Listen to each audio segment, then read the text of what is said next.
Hi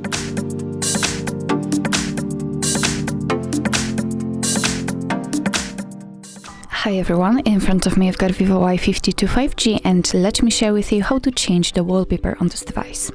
So first of all, we have to enter the settings. Let's tap on it, and now let's enter lock screen and wallpaper.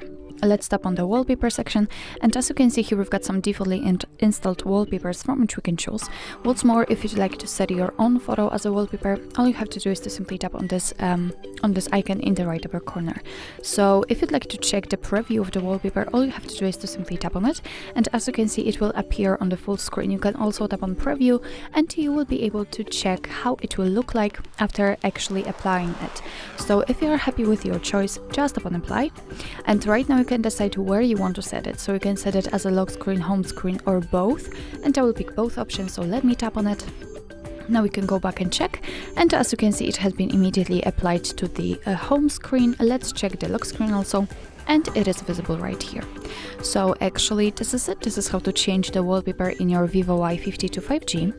Thank you so much for watching. I hope that this video was helpful, and if it was, please hit the subscribe button and leave the thumbs up.